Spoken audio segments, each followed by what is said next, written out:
Welcome to Baha'i Chat, a conversation series dedicated to our interconnectedness.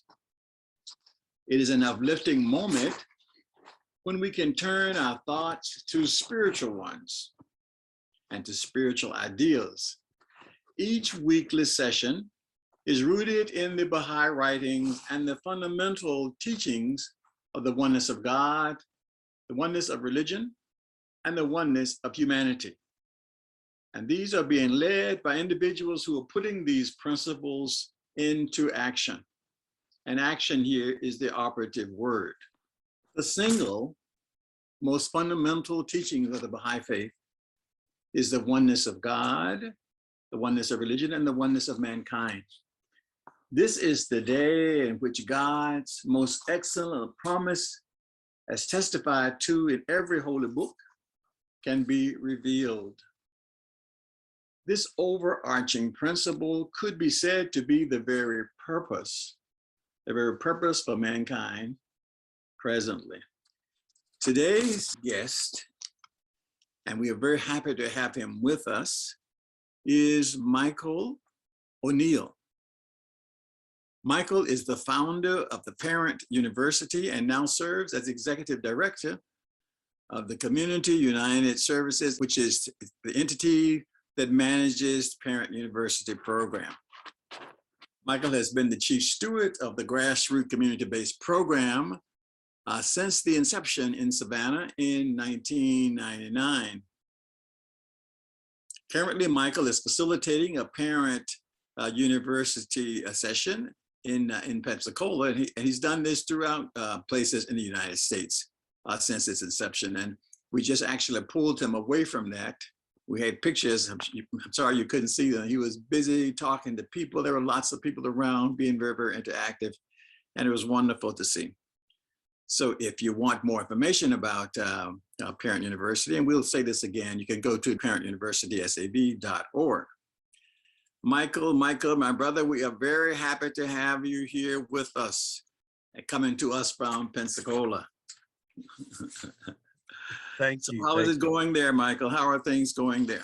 Oh, well, I just left a room with, well over 100 people sitting around talking about learning, getting to know each other, building relationships, creating community.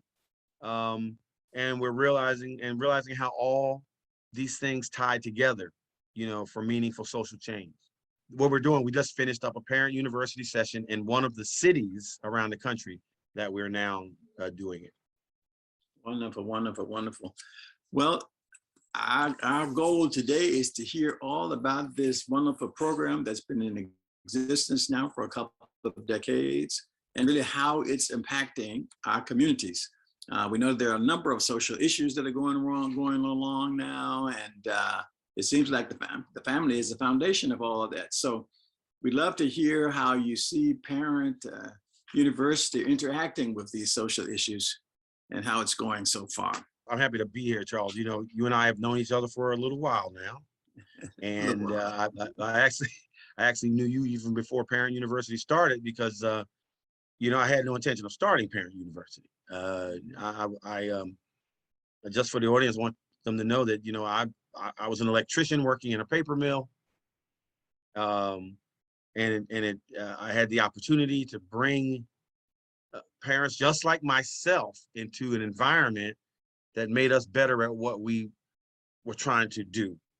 And of course, that varies from person to person, situation to situation. And in that environment, we began to have meaningful conversations because we began to trust each other. We didn't present ourselves as a specialist or as our occupation. We tried to talk to each other as human beings.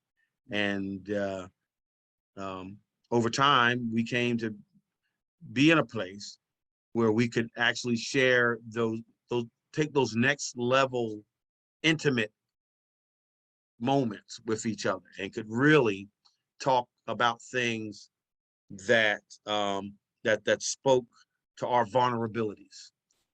And then we said, okay, well, we've shared that we have these challenges, but what are we going to do about it?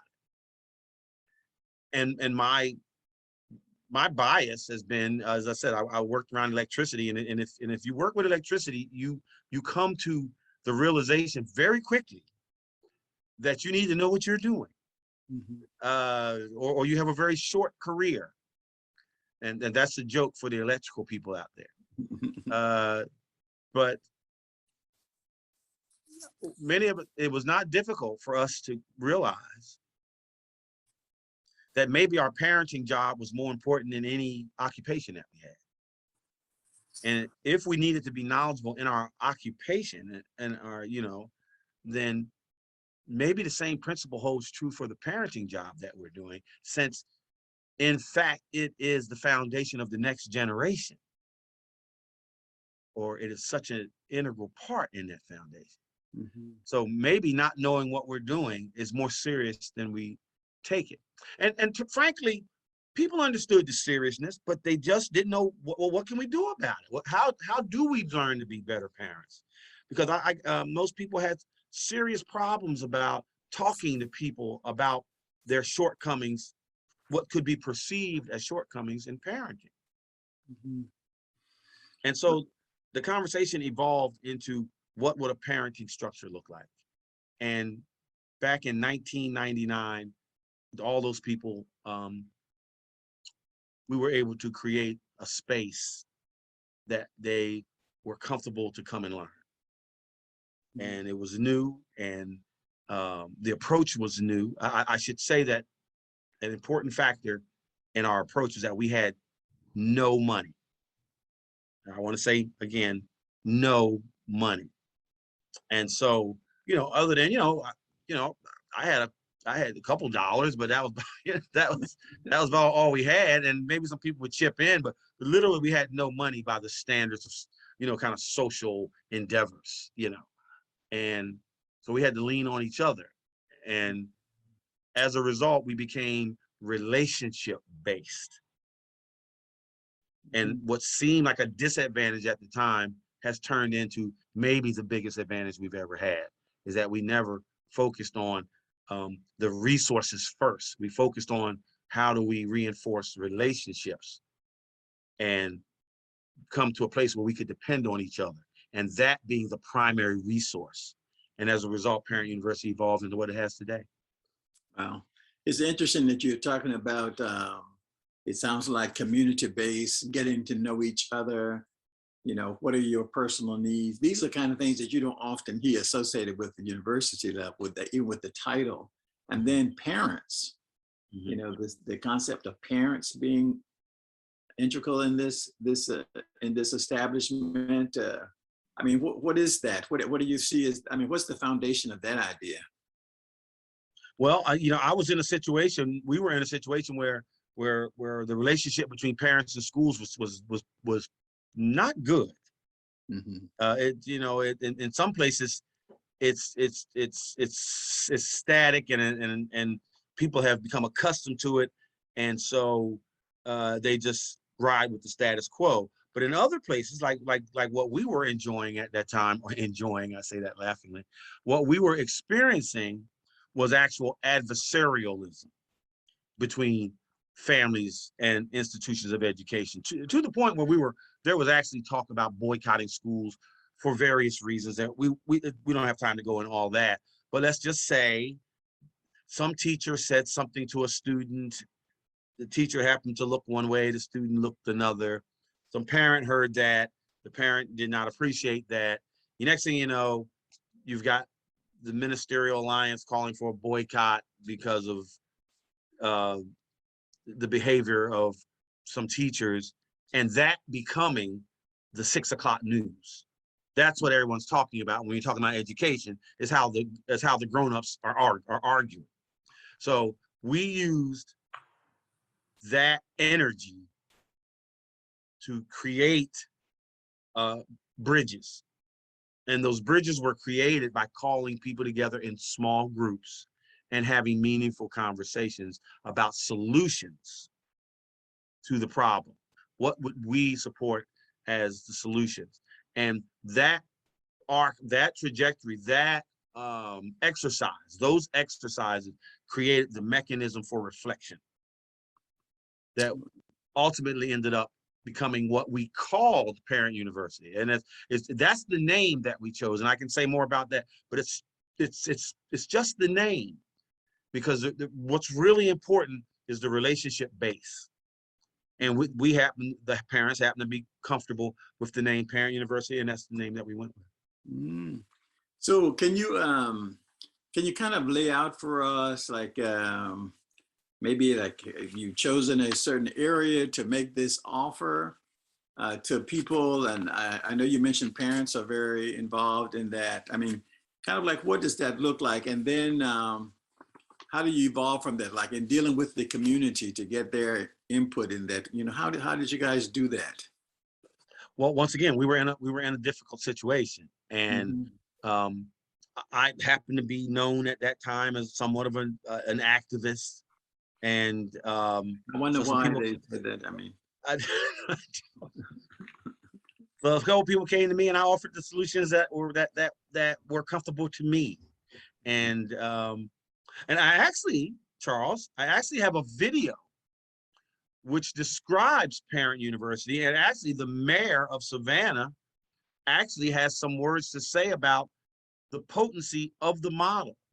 Parent University is, without question, the single greatest collaborative grassroots coalition that this city has known. I've watched it really from the day of inception, of really being able to grow. And what's unique about it is it's been an entity that's fed off of itself. And it's just had a really natural growth in our city. As people became empowered, they brought in other people to be empowered. And so the disciples of Parent University became disciples and brought in more disciples. It made more disciples. And now is a force to be reckoned with in our city. I have promised a collaboration with the city of Savannah and Parent University, where we're dealing with issues of people, and we're dealing with issues of young people. And the fact is that the city of Savannah can do great things. We can build infrastructure, we can build wonderful buildings. But in terms of changing hearts and changing minds of people, you have to partner with someone who's proven well adept to be able to do that. I've certainly even offered to have a Parent University City of Savannah day, in which the city of Savannah would actually hold the different courses, because it's a wonderful way to get our message out about their wonderful city, the $425 million that they are a stakeholder in, and the many services that we provide. It's a wonderful way for us to not only get information out, but it's also a great way to get information in about how we're doing, how we're delivering services, and their perception and satisfaction with our services. So I absolutely anticipate a great collaboration going forward with Parent University, now that I'm the mayor of Savannah. When you're making an investment, you want to be able to sow your limited seeds into good soil. And Parent University has proven in our city to be good soil. You can invest in cement and it doesn't grow. But if you put it in good soil, it grows and it reaps benefits that grow. So for us, we're looking at a force multiplier of a modest investment that really can reach many, many, many people. I want the city to do that. I'm encouraging anybody who wants to sow good seeds in Savannah. I think Parent University is an excellent place to start. Visit us online at parentuniversitysav.org. Wow. Michael, that is so wonderful. I mean, to see the faces of the children and the involvement of the parents, and to hear the mayor talk about that. I love the expression, sow seeds in good soil. Yes, sir. Yes, sir. It's a very, you know, he gave us permission to, he did the interview and gave us, permission to use it. And I've used it pretty much, anywhere that I've traveled. Because this is the man who's mayor of Savannah and has tied his name to what we do. And believe me, he's a person of discernment, and he says it because he sees the advantage in it. Mm-hmm. And I hope that the video shows visually the holistic nature of what our approach is. It's really this is an exercise in the community building its own solutions. And we who call ourselves the leaders among this are actually the servants of it. When the participants tell us what they need, we respond to what they need, and as a result, they become protagonists because now they own the process. This is not Michael O'Neill telling my community what to do. This is my community trusting me enough to share that I have to believe that I have honest intent to serve them. And so opening themselves up to the vulnerability of sharing earnestly what they think they want with the hope that I can supply what they say.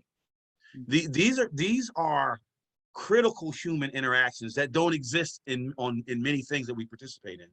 Someone normally comes up with an idea and then they say, well, let's do this because we know this to be true, or we think we know this is what's good for this community. And they mean well. But the critical shortcoming in that approach is that it lends itself to the participants degrading into a passivity of waiting for someone to tell them the answer. Mm-hmm. And it doesn't evoke our real inner strength and our real inner commitment that we have when we think we own something. Mm-hmm. And so what we've been able to do when we thought it was a disadvantage because we had no money, but what we've been able to do is listen and reflect and adjust to our audience, and over time create exactly what they want. And as a result, 23 years later, we're still getting hundreds of people. And now we're in other cities getting hundreds of people when I have seen large, well-funded enterprises come and go. The money went, they went. And probably the last few years of their life, of their program's life, it was just bailing water, trying to stay afloat until the money ran out. We, on the other hand, are now celebrating generational protagonism in our process. So I don't know whether that answers anything or not. Oh yes, it's beautiful. I'm surprised. I'm sure that the parents in those locations were surprised to even be asked for their input in this kind of thing. That sounds very rare, very rare. What kind of programs have come out of that you're practicing that's being taught at the university? Oh my gosh, we've been around for almost a quarter of a century. The number of programs. So let me talk about that. What Parent University does primarily is focus on exposure level knowledge to a thing. Exposure level knowledge. Because what is the most important, once again, is the behavior of continuous learning. That's what we're going for, of making that our culture. Continuous learning about a thing. Don't close your mind to learning new things. And so programs have attached themselves to our platform because we have hundreds of people there. So programs that are struggling to get 10, 5, 15 people to come to a thing now are come to an event where there's 150 parents and 100 children. And then all the other service providers in the community are there. So now this program says, wow, this is what the mayor called, this is good soil, for my program. So we've had a number of programs that come, but what Parent University is focusing on is just creating a fertile ground for programs. Then they can use our platform. But if parents want to pursue other programs outside of they can do that. But they're not compelled, because once again, this is their choice. And most programs come with this set of set of parameters that you have to do this or have to do that or such. That's not us. Your program can participate inside of our structure, but our parents don't become obligated to it. because once again, we want parents to awaken to what it is they think they need to learn so that they can own it. Wow. And it seemed like that we saw food being prepared, transportation being supplied, Yes. uh, all those resources, the people who are doing those kinds of things, are those parents as well, people from the community? As it turns out, I mean, over time, it wasn't always, this thing had to evolve. When you asked Right. something about parents not being asked to share, they weren't accustomed to being asked to share. That's very insightful, Charles. One of the things that we would ask parents what they want, but because they hadn't been asked, they weren't good at saying what they wanted. Right. They were more adept at being guarded because of disappointment and people with less than pure intentions asking them questions just to get leverage on them for whatever reason. So one of the things we do is continuously ask people. We continuously reflect on what we're doing so that people become good at giving feedback. It's not just an automatic skill. So our parents give feedback, and as a result, we evolve. Now, you said about the food, the buses. As I said, we started out with no money. But what happens is when people move, when people can see people moving, money comes to you. You see, because the money's out there. There's no doubt that the money is out there. But until people see that this is valuable, then they put their money somewhere else. But once they saw the value of sustaining this, the money started trickling in, and resources started trickling in. I don't want to take up too much of our time, but resources in the last 10 years have not been our issue, because people want this program to sustain itself. As a matter of fact, philanthropic entities come to us now and ask how can they participate, because we have now the longevity and the reputation in the community that this is a good place to invest. And so now we can but now the other part of it is when you saw the people cooking and those people driving buses, all those were parent university people. See, and now it was not necessarily, they don't necessarily do it for free, but we can hire them now out of our budget. We can hire them because they will serve our community with a certain level of love and respect that's emanating from them Because it's their community. Yes, they're one of them. I mean, we have a graduation. I mean, I've got my parent university shirt on. We have a graduation every year, and we have hundreds of people in the graduation, and those people wear those shirts like, I mean, with the greatest of honor, because now they're part of a huge citywide and now what is now nationwide family. So they participate, and I'm not saying they don't have to participate and lose their shirt, so to speak, no pun intended. They can be paid, but we hire them because they will treat our parents like we want our parents to be treated, and they'll know inherently what to do, even though we have a rather robust training for anybody who interacts with our parents. What kind of, that's wonderful. Michael, what kind of things are you finding that parents need assistance in? What kind of training are you providing for them? Looking at I don't know whether it has to do with economics. There could be in a number of reasons, and I'm sure you all have looked at all of that when you began to assess the program. I would have to answer that in terms of what time period we're in, because this changes. See, we're not set in stone, so our folks got to learn what we've set in stone. We're very flexible, very malleable. So our curriculum, or the things we teach, will be what our parents are telling us for that period of time. Now you can imagine in the last couple of years, it's been how to survive this COVID lockdown, teach children at home environment. It's been things like mental health.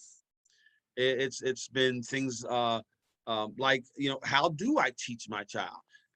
How do I stay sane when all the levers that I used to pull for sanity have been taken away. Mm. You know, but when I lose my job, when there's a technology gap, these are the things that right now are critical to a lot of parents. So we integrate them into our curriculum along with other choices. But today, right now, we're finishing up a parent university class, which had 20 classes offered, but parents can only take 2. So you look closely and say, which 2 do I want to choose? Mhm. You see, but we offer an array of classes, but what's important is that the parents took what they wanted to take. And among the things that were given to choose were things they told us they wanted. So one of the most difficult parts of a parent's day at Parent University is coming to grips with what they're not going to be able to take that day, because so many things were of interest to them. But we know that human beings are holistic. There's a lot of things that interest them, and those things change over time. And we try to offer as many of those things at every session as we can. But Charles, Mhm. that's just a piece of it. The classes are just a piece of it. What I don't know whether you were able to hear the laughter that Yes. was happening in our. I don't know whether you were hearing the laughter and saw the tears and felt the energy of 100 people realizing they're loved. That's something that you don't find in a textbook about how to do a teaching exercise. We love our parents. We gain their respect, we gain their friendship, and we return it to them 110%. Mm. That way, what they learn becomes almost secondary to what they felt and what makes them walk out of here uplifted, because they know they were just in a room full of people that love them and is thinking of their best interest and honors their thought processes. Mm. How do you, what have you done to kind of, I mean, I think that's what everybody needs, right? I mean, feel like they're loved and to create that kind of environment. What do you do? I don't, you personally, and also with your staff at Parent Universities to kind of keep that energy and that at the forefront of all that you do, because as you said, the rest of it is, it's just nuts and bolts, the mechanical things that you learn. But it sounds Yeah. like you're saying that energy, that kind of attachment is the most important part of the program. Yeah, that's a good question. We have formalized some training around that, but you can only formalize that so much. Mhm. You have to experience it. We really people who want to participate in our program, we really obligate them to come and be a participant first. Come and be a part of it, host it, be in it, sit through it, because you can put this down as a recipe on a piece of paper and somebody will read and say, okay, I get it. Mhm. And then they do what they normally do. We ask most of our participants, most of our the people that play a part in what we do that as a result of having participated in it and felt it. And so what we try to do at the highest administrative level is formalize that into our architecture. Come and be a part of we have people, we have a faculty manager who periodically meets with the faculty. If you want to teach, then you have to come to this thing and hear about this is what we consider most important, that people walk out of here feeling uplifted. Listen, they may have learned something that's going to change their life, and we acknowledge the importance of that. But we also acknowledge the importance of they walked out of here feeling better about themselves than when they walked in, and felt as though they were supported and honored. If we feel like if we haven't done that we wouldn't give ourselves an A for that day. Maybe we did a C that day. But if we want to strive for an A, we say that the people that walked out of here were so enamored with the feeling they were having that they didn't realize that they learned 2 or 3 practices that'll change their life. Mm, wonderful, wonderful. The children, all the children who participate, is it a requirement that they be with a parent or a relative or something, or? Well, yeah, the parent, yeah, children, if children come, it's because the parent is coming, or a Okay. relative, or somebody is coming that is going to watch the child. That's mandatory. And we have evolved classes for children as well, to get so that the children have a meaningful experience while the parent is having a meaningful experience, which makes it much more likely the children will want to go next time when the parent wants to go. So we want them all to be like waiting for, sitting at the side of the table, waiting for the time for the next parent university. That when that happens, we feel like we've had a good day. Wonderful, wonderful. Do you have any other clips you would like to show us about the program? Well, yes, I would. There's so many. I think I have one about our graduation. We're always excited about a graduation, but this is the first time in maybe 2 years now that we were able to get back together face to face, love on one another, embrace one another, and we are just excited to be together again. We've got vendors here, we've got Magic Mark, we've got vaccines that's happening if you need a vaccination, ice cream and icicles, everything that we can think of to help celebrate this moment here like no other. We have all come through and are still going through this pandemic together. We've supported one another through this virtual environment, but now we are here to say thank you for your resilience. We celebrate you, and congratulations, our 2021 graduates of Parent University.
I'd like to say that it was like 108 degrees that out.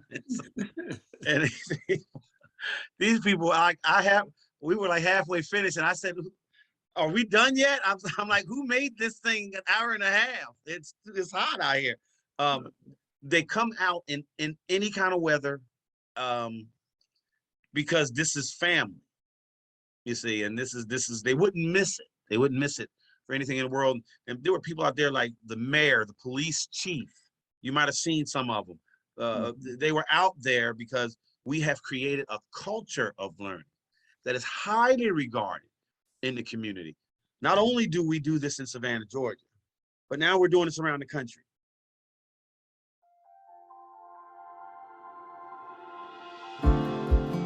Parent University has actually been around for more than 20 years. It started in Savannah, Georgia, but they're kicking off their first session here in Pensacola this weekend. Now, the goal is to get parents to be more involved in their child's education. They are the CEOs of their companies, which is their families, and that they have to be the primary motivator for all the things that happen in their in their home. Pensacola will be the first remote site for the program. It was selected after the founders of the Innisfree Hotels, Kim and Julian McQueen, helped advocate for the need here in Pensacola.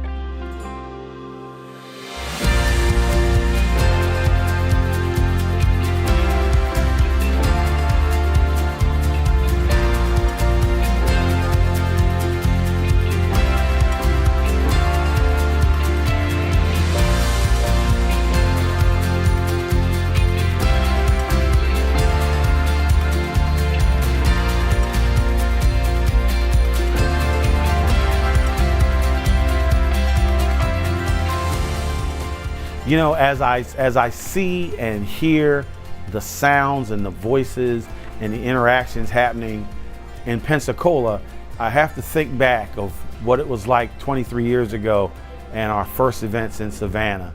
It's really kind of a miraculous thing to see the looks in the parents' eyes and the children's faces as they begin the journey toward continuous learning here in another state. And just to know that these behaviors can be replicated is something that I am very overwhelmed to be a part of. A lot of our parents really want to be able to help their children with their homework, with Zoom meetings and all this stuff, and they didn't have the knowledge. They just didn't know how to do it. But they couldn't go to anyone and say, I need help reading so I can help my child. I need help with math so I can help my child. I don't understand science and my child is struggling with science. Now Parent University is putting together a university that the parents actually decide what classes they need. This is a Pensacola parent-driven program. You can pick a class. You say to Parent University, this is the class that I want, and Parent University makes it happen. So again, I'm excited, and I just encourage anybody to come out and be a part of this great program.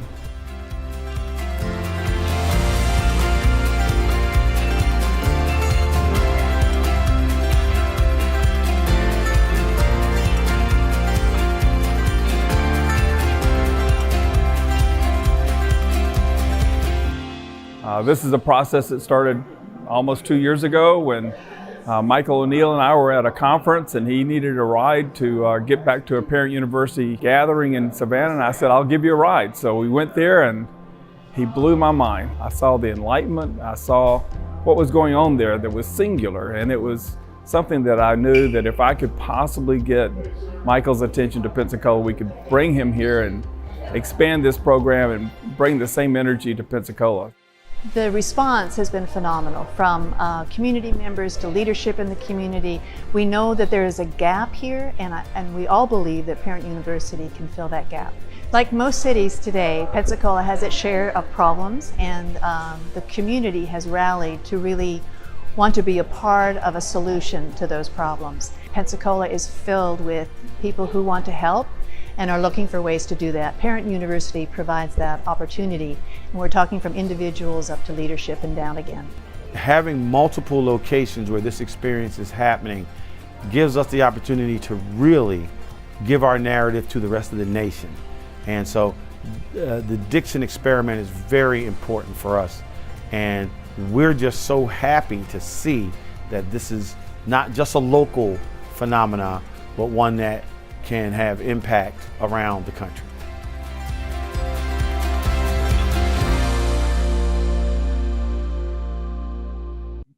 Those faces tell the story. And, and Charles, once again, it started in a living room with no money. To hear other cities, I showed you what our mayor said, but to hear other people in other cities saying what they're saying is amazing. And back to Savannah once again, and so once the ownership belongs to the participants, anything's possible. Mm-hmm. And the danger is that we don't have enough confidence in that process. We think that someone has to direct it and maybe give a passive kind of kind of overture towards the participants to give us some feedback every now and then, but we are talking about ownership of the participants. So to highlight this, I want to show that our city was recently just in a really serious need to talk about racial inequity. And they came to us and asked us to put on a data walk, and we did. And if we can show that video, I'll be finished with the videos. But I think this is important for you guys to know that municipalities are coming to us.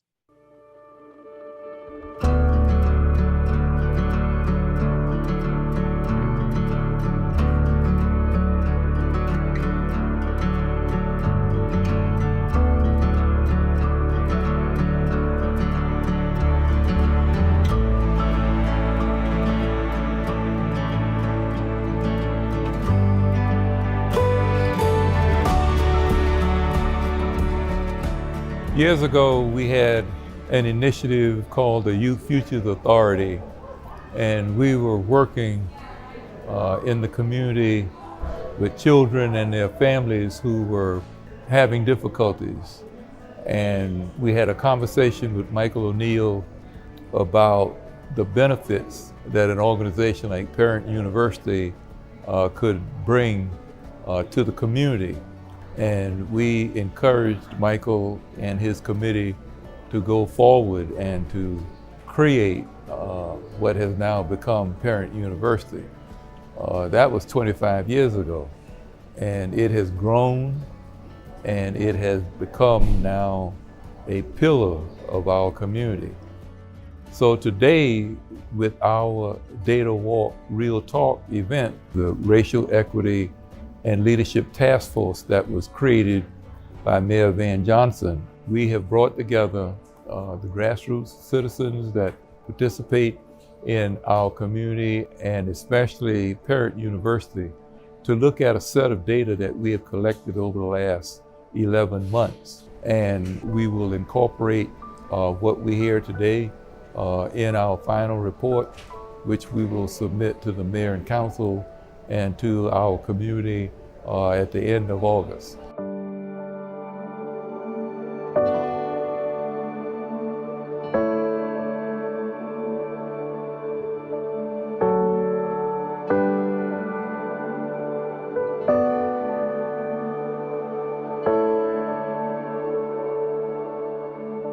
You know, one of the things I'm most excited about is that when it's all said and done, this is the first time we've all been together inside a facility in what, almost a year and a half.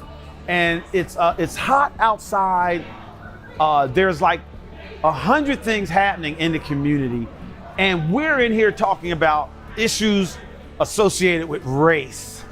Our parents came out today, even though there are a number of things happening in the community, to talk about something most people wouldn't want to talk about in the most comfortable of times.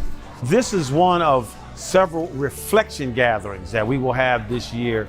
What we do is we reflect on our environment, the things that have happened around us, and make subtle or drastic adjustments according to what's presented to us. So this is the reflection gathering that lends itself to parents driving this vehicle we call Parent University. So my hat once again goes off to our parents and their ability to demonstrate their commitment to continuous learning and to follow that up with service and action to the community, and at this point in a more informed manner. The idea of Parent University is very appealing, and now it is taking root in other communities across the country, and it is a wonderful testament to the leadership of Michael O'Neill and his team, that other communities see the benefit of having an organization like Parent University to bring together grassroots people and other folk in the community to look at what is parenting. Most of us learn how to parent on the job, and so Parent University is an organization that can help look at the needs of the community, especially in the development of young people and the necessity of their parents to be capable and knowledgeable about what it takes to raise a successful child. So I would love to see Parent University become a franchise and spread the work and the benefit of that work all over the country.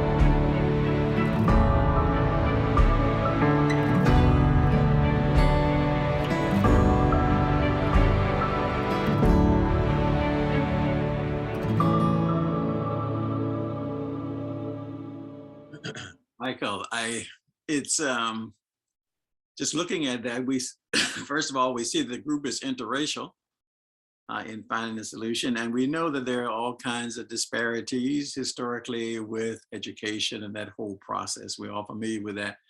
What are some of your findings that impact lessening that disparity between races when in the approach of parents and children? What kind of things have you guys been finding out? And I'm sure down the road it'll become even more and more obvious.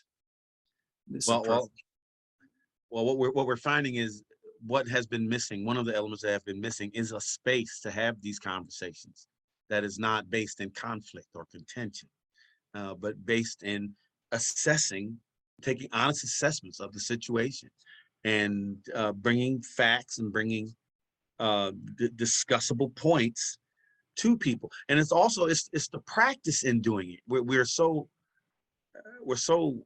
unequipped to have conversations that aren't based in us and them.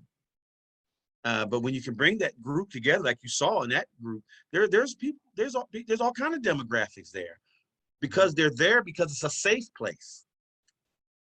It's a safe place to talk about even race and disparities, and it's not going to erupt, because parents are not going to let you mess up they're not going to let you come in their house and mess things up. So our parents are going to be ready to have frank conversations, but they're going to expect to be respected and heard. And so as a result, the people change. And there are so many examples I could give of that, but it's basically having those spaces to learn and reflect over time creates its own reality in our community. And you've the person you heard talking mostly on that last video was the previous mayor of Savannah, Otis Johnson.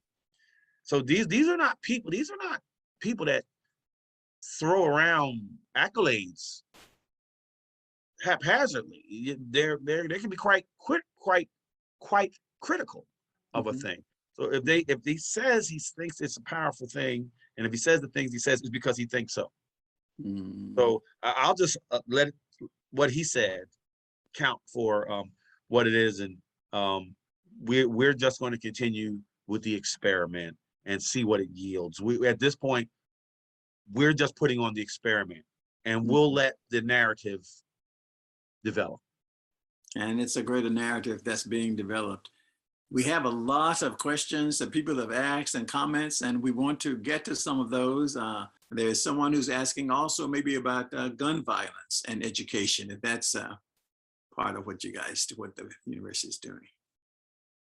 Oh my, I mean, I think it would probably be more, it would probably be simpler to ask what we don't do. Because I mean, anything that, once again, what our parents ask for is what we give them. See, there's the subtlety. If our parents want to learn about a thing within reason, then that's what that's going to be among the things to choose. You see, and I know that may sound strange, but that's what's missing in most environments, is that someone else has chosen what you need to learn. And whereas we feel like people ought to have, other people outside of ourselves ought to have input on what we do, they shouldn't dominate the conversation about what we do or exclude what we want to do.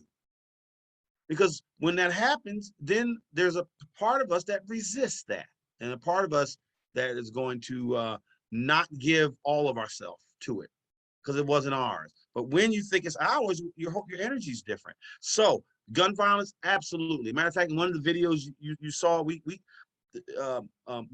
have law enforcement people, once they become vetted with us, teaching classes, giving away gift cards.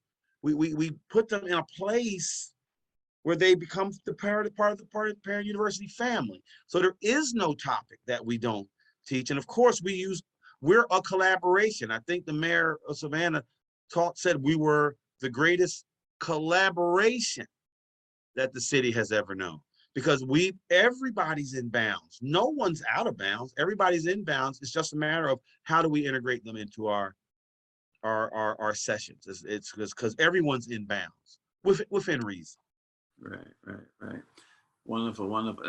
There's also questions that, and again, we're talking about data here, but are you seeing how the programs have impacted the culture of parents and school relationship, and in the improvement of that in the area wherein they have started? And I think you mentioned something about that a little while ago. Well, yes. I mean, when you talk about data, I mean, once again, what past mayors have said about Savannah, I would include that as data. By the way, if a couple of mayors have said that this is an impactful organization, but then some people might be talking about the classic data. We're talking about matrices and boxes and graphs and charts. We've done that. Some of our data, we've done it over 20 years. And it oftentimes depends on who is massaging the data. We have never accrued any data that said we weren't doing something beneficial. Sometimes we have accrued data that people said was less than enough discrete points to make a decision about. On interview data guys, so if you don't have enough samples, right, then it's hard for them. But they will say, according to what their indications are for what they have, it appears that it makes a difference. To that, and we also have Georgia Southern University, one of our local universities, who is now doing a longitudinal study of parent university. They're full partners of ours. We're doing the IRB stuff, and they're doing a full partnership with us to help, because that's not my specialty. Mm-hmm. See, my specialty is what it is. And sometimes people like myself get so caught up in that very question, which isn't our specialty, that we don't spend enough time on the program, which is the reason why you're asking about the data. So we have aligned ourselves and collaborated with an organization now that collects data, which is a university, and they are doing a study. But as far as the qualitative data, we have tons of it, reams of it, and quantitative data, as I've already stated. Wow. We've never seen any data that says, yeah, having parents come out to class every few weeks is a bad thing. I've never, strangely enough, we've never had that happen. Well, also, Michael, there people are asking about, what can I do? How can I start? Is my community big enough that I live in a large enough area? How do we start this process? Do they reach out to you? How can? Yes, the thing to do would be to reach out to me. What I can say is that we've been around long enough now that we've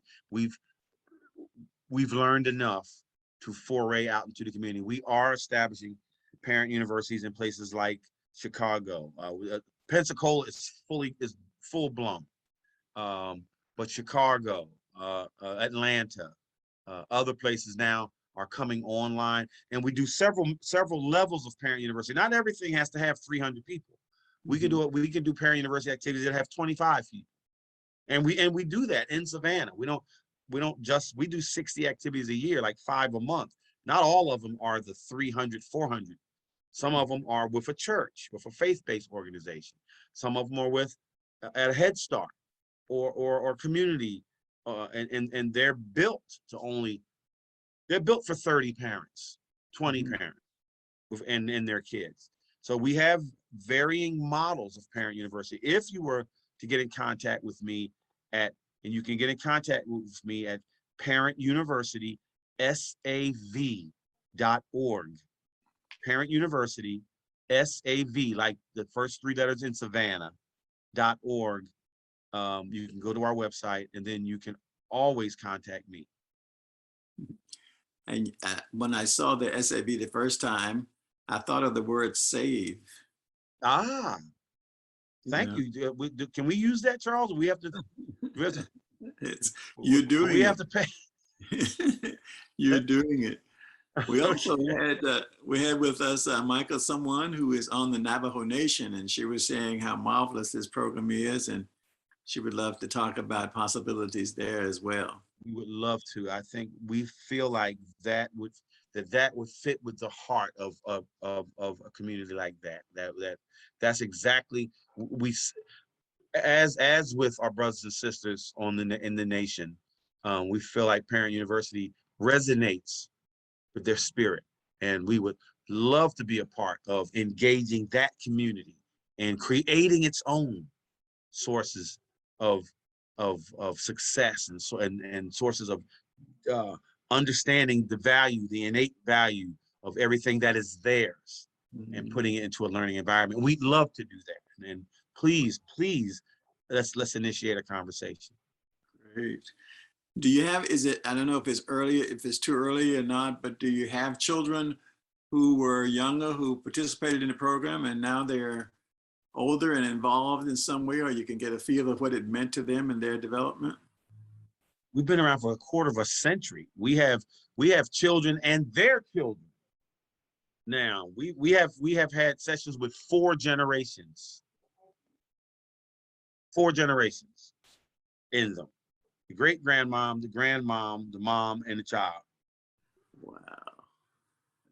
Yes, and some of those, we had a guy who was a doctor the other day at Savannah Tech, and he broke his into his course material and says, listen, I got to tell you guys, I remember my grandmother coming to Parent University. He's a doctor now. I remember, he's an African-American male. He says, I remember my grandmother coming to Parent University and coming back home and using the tricks she learned at Parent University to keep us straight. And I love what he said, including using the tricks she learned to keep us straight. So yeah, we're experiencing all the things you would expect, and then some. But they're real human stories. They're not just, these are real people. These aren't just digits, and these aren't just trends. Every one of these people are real people, real human beings, real families that we've affected. Right, wonderful. What about in the community? Have you noticed any type of cultural, parent, or school relationships improve in the area where the program is implemented? Absolutely, we hear it all the time. I could say that, of course, we never talk about politics, but I could say at the last election in Savannah, there were 7 seats to be taken, and of those 7 seats that were taken, 6 were taken by people of African descent, and 5 of those seats were females. This was an historic election. Now, I'm not saying we caused that, but I'm saying that there is a coincidence with what we have been telling people over the years about how important they are. So when a person begins to believe they're important, they may take an hour to go register to vote. They may take 15 minutes to go and vote because they actually believe they're important. And when you change those behaviors in people, well, then they begin to do things that have these amazing impacts on the community, like a city council that has 5 females of African descent on it. Unheard of in this day and time. Wonderful, wonderful. So the other thing, again, it has to do with community building. You mentioned that you're not involved with politics. No. What's the idea? What is that? We're not involved in partisan politics. We all should be good citizens. We should all be good citizens. We should all be responsible citizens, but we will not be divisive. Parent University is about building the potential of every individual. We're not about causes. We're not about this side or that side. So when you continue to tell people they're important, then they're going to engage more fully in their society. And our people tend to do that now. And as our mayor said in the video, we have become a force, his words, we are now a force to be reckoned with. That's his words, not ours. But that has nothing to do with partisan politics. It's just that we're becoming self-aware of when you see hundreds of people that you know and they got your shirt on, you become aware that you're a part of something big, something that people regard highly, and you begin to assume a posture. And when our parents walk into school with their Parent University shirt on, people say, oh, there's so-and-so from Parent University. They're treating them different. And people are discerning. They can see that we're a thing now. And it makes a difference in people. So you see that, I mean, when we say politics, we think of it in the negative kind of political way. It's not by accident. I mean, it's portrayed in that way. But actually, politics is anytime human beings are interacting, right? So, but once people begin to regard themselves as valuable, then they demand certain things. They won't be treated in certain ways because they know they have support and they have information. So we do affect the body politic. And I guess that kind of, I was just thinking when you were saying that, with your impression about how that might also impact the climate of our country, yes, which is very divisive often, unfortunately. But to do this in whatever number of communities that you're working in, you think it has a national impact? Absolutely, it does. And if you saw some of our videos, there were lots of people of different political views in our audience. And not everybody sits in the class. Some people bring information, some people bring books, some people sponsor. We're like a marching band. Not everybody plays the tuba, not everybody, does the drums. Everyone in the marching band has a contribution to make. And what we are is a nexus for people of goodwill. So oftentimes people of goodwill can't find a way to connect. They can find a way to connect at Parent University. And then people realize that you don't have to agree 100% to say you're allies. You can realize that you are allies who have different thoughts. You see, and we think that changes. And what we're hearing on the media is that if you don't agree on certain things, then you can't be allies. Well, that's preposterous. And we model a different model of social interaction every time we get together, that people who think differently can still work together. Maybe we can kind of close out. Were you telling us what this is doing for you personally? Because you started with the idea of you were doing this, you decided you would do this, and now, quarter of a century later, where are you? It has made the last 25 years have gone by in a blink. I was a young man once, Charles. You remember that? And the last 25 years have just been a blink. And this morning I woke up looking out at the Gulf Coast.